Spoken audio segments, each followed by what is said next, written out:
好，在我手上的这一款就是这个 Sony Xperia One Mark 8。停，先不要开始打字留言啊！我知道这第一眼确实会愣住一下，看到当下一定是在想说 Sony 为什么要这样改？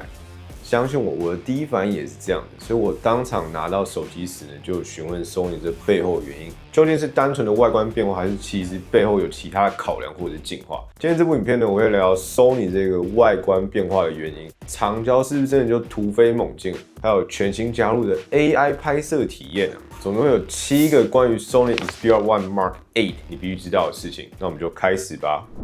那首先第一个就是这个外观啦，Sony 的手机历代以来呢都是坚持着相似的外观设计，特别是这个镜头模组部分走的都是这种长条的设计，给人一种干净利落的感觉。因为它们每一代的外观几乎都没有太大的变化，所以让人觉得 Sony 给手机外形设计的最终答案信仰就是长这样。但今年却迎来了大改版的方形相机模组啊！不仅如此，在颜色和材质上也有很不一样的新设计啊。在跟 Sony 聊过之后呢，个人认为虽然 Sony Xperia One Mark 8的外形确实有不同，但背后改变的原因其实还是很有 Sony 味的。首先，新的方形相机模组我拿到当下也是有点愣住。我就有询问 Sony 这次外形变化的原因是为什么，而且为什么相机模组不靠上？那 Sony 跟我说呢，这次外观变化的原因主要就是因为相机的硬体有一个大提升啊，长焦的感光元件提升到4倍大。而这样的设计改变，除了考量到带来更好的望远镜头硬体配置以外呢，同时也是为了维持机身厚薄度的平衡和机身的利落设计啊。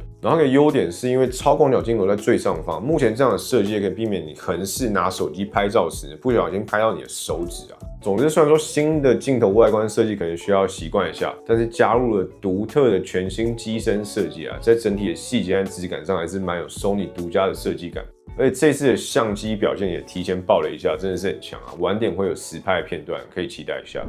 那除了相机模组这次 Sony 有新的尝试以外，其实颜色也是啊。那颜色就是我想要讲的第二件事情啊。他们这次总共推出4款颜色，有黑、红、银、金啊。你没有听错啊，银色和金色。而且每一款颜色都是依照矿石质感去设计的，那4个颜色都在机身上做这个细腻不规则的处理，就有点类似磨砂的表面处理，摸起来真的很有这个矿石的感觉。那握持起来呢，也比较不容易滑手，算是蛮安心的这种感觉在。而这个外观设计理念让 Xperia One Mark 8像是矿石一样，可以经过每个人不同的打磨使用之后呢，变成每个人独特的宝石啊。那这4个颜色黑、红、银、金，实际上手感觉究竟如何？黑色和红色基本上就是没有什么太大的意外，就是 Sony 经典的颜色啊。但这个银色和金色是怎么回事？首先，现在讲讲这个银色，这银色其实有点天蓝淡蓝的感觉，整体的质感我觉得与其说是银，不如说更有天蓝色那种感觉在，其实还蛮年轻的这种感觉。而这个金色 ，Sony 竟然出了这个金色啊！不过这金色其实蛮有趣的，算是蛮显眼的。因为它背面的材质是偏不规则的处理，比较像是磨砂那种感觉，所以整体来讲并不会给你一种太过俗气的那种感觉在，但是确实是需要一点能力去驾驭和适应。那至于红色和黑色就是经典的稳定发挥啊，我个人觉得黑色很好看，完全没有问题啊。Sony 的黑就是很稳，很好看。而红色这次给我的感觉是更加深色、更加沉稳啊，和之前亮红色的感觉其实不太一样，这次是走这种暗红暗黄的感觉啊。那我自己是最爱红色这款颜色，我猜锁粉们应该也是会选择红色和黑色的人会最多啊。那总之这次颜色有4款，那你们最喜欢哪款颜色呢？然后第3个我想聊就是 Sony 的坚持还在吗？虽然说这次的相机外观和颜色 Sony 都做了不少新的尝试，我相信很多 Sony 粉丝可能会问，索尼味还在吗？不过我后来其实仔细盘点一下大家喜欢 Sony 手机的特质，其实大部分 Sony 的坚持都还是有保留下来。那首先之前谣传这个萤幕的部分会改成挖孔，但其实没有。它整体来讲依旧是上下刘海的设计啊。那我提前爆了一下，这一次的喇叭真的是超大的升级啊！后面影片我会直接有对比的片段让你听听看，是真的很强啊。然后 3.5mm 的耳机孔呢，也依旧有坚持住啊。那大家最爱的这个实体快门以及这个侧边指纹解锁也都有存活下来啊。那针对 SD 卡资源也有保留下来。不过这边我有一个好消息和一个坏消息啊。好消息就是这一次的 Xperia One Mark 8支援了 eSIM 啊，而坏消息则是原本的3选2的实体卡槽设计呢，现在改成最多就是一组实体卡搭配一组 microSD 和一组 eSIM 啊，就没得选双实体 SIM 卡。不过如果你本来有在使用 microSD 卡的人，其实之前就只能使用一张实体 SIM 卡而已，另外一个卡槽你会装了 SD 卡。但现在这个方案来讲的话，你是可以额外再多使用一组 eSIM 的，所以好像也不算什么坏消息。在现在这个记忆体飙涨的时代，依旧保持着 micro SD 卡这么方便的选择，还是非常不错的。那总之我很好奇，你有在使用 micro SD 卡吗？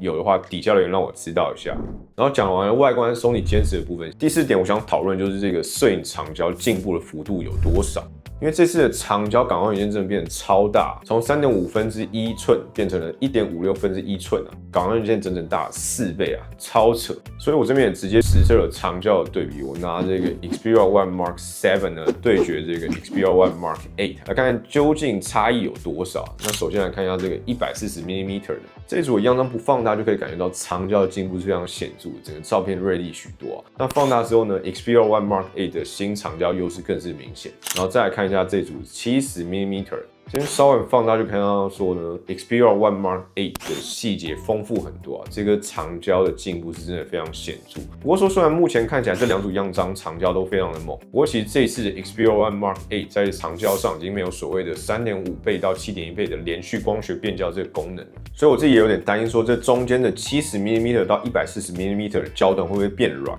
所以我就实测了一组85mm的照片啊，结果一比之下，哇 ，Sony Xperia One Mark 8的长焦表现细节依旧好了一个档次啊！果然大家之前常说的底大一起压死人不是没有原因的，更何况这一次的长焦感光元件大了4倍啊！然后这次的长焦除了感光元件升级以外呢，像素也是更是提升到了4800万像素啊！就在使用这个自动取景功能时呢，现在可以调用长焦镜头来拍摄。那我个人觉得这样记录亲子活动啊，拍摄表演时应该都是蛮不错，就可以有一个4K 的全景的长影片，有一个108IP 的直立画面做像是 Fan Cam 那种短影音啊，就是可以长短影音同时有啊，应该真的是会蛮方便。那摄影部分除了长焦升级以外呢，这次的演算法也使用了新的 RAW 档截图技术啊，具备了全新的 HDR 和降噪处理啊，在面对光源啊或者招牌的场景之下呢，会有更清晰、更好的对比和阴影细节啊。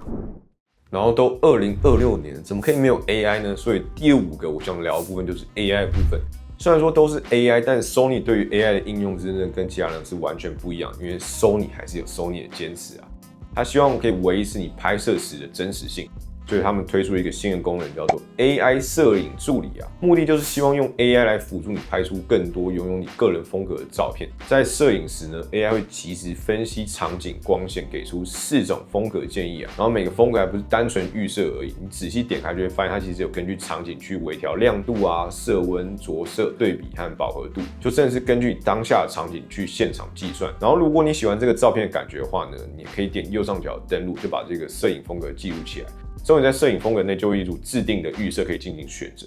然后此外提及一下 ，AI 摄影助理所建议的风格都是引用了 Sony Alpha 专业相机所使用的 Creative Look 为基础的，去针对当下拍摄场景进行调整。所以 AI 的每个建议，除了可以符合当下拍摄场景，都蕴含着 Sony 长久以来的色彩美学啊。你也可以在这 AI 建议中轻松找到自己喜欢的摄影风格啊。然后选择完摄影风格之后呢，这时候就会突然发现焦段的部分突然有了提示啊，竟然发光了。这个时候就是 AI 摄影助理在建议你可以选择的焦段。AI 摄影助理会根据当下的场景判断出哪个焦段构图是比较好的，就会建议你使用这个方式去拍摄。那这边有一个温馨提醒啊，焦段的建议通常是要在选择完风格之后才会出现，所以建议你一定要先选择风格啊。总之 ，Sony 使用 AI 来辅助拍摄，不同于市面上很多手机的摄影功能啊，是拍摄后才使用 AI 去改变你的照片。但 Sony 是在拍摄前呢，就透过 AI 给你建议啊，让你的拍摄依旧是最真实的场景。而且这个 AI 很有趣的是，它还会学习你的偏好，你选择几次之后呢 ，AI 就会知道你喜欢什么，你习惯是怎样，所以就会往你喜欢的方向去建议你摄影风格啊，算是一个蛮有趣的新功能。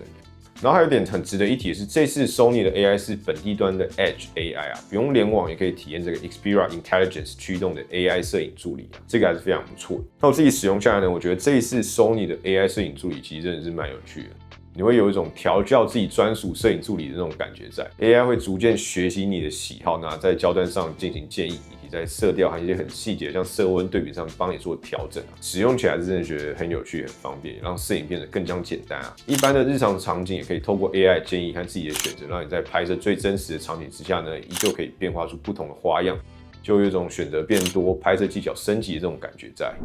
然后接着再聊聊第6个我想讨论，就是这次我觉得升级超级显著的这个喇叭部分啦。这次 Sony 把这个双喇叭玩出了一个新的高度啊，换上了全新的立体声喇叭。不过与其听我讲，我不如让你直接听听看它的效果究竟如何。底下留言告诉我你的感觉吧。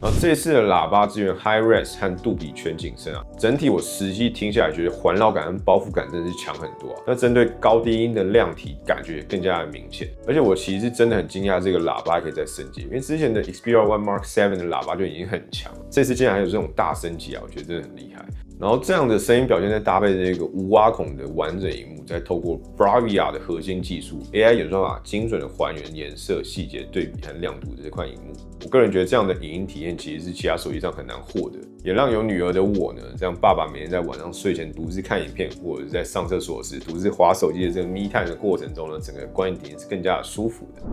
然后最后一个也是第7个部分，我想聊就是它的规格，基本上都是旗舰等级的高通最新处理器8以力 Gen 5，然后跟去年有点不一样的是，这次的记忆体的容量选择更多了，多了 16GB 加 1TB 的这个组合。在这个记忆体价格喷发的年代，这也算是一个蛮厉害的额外选择啊。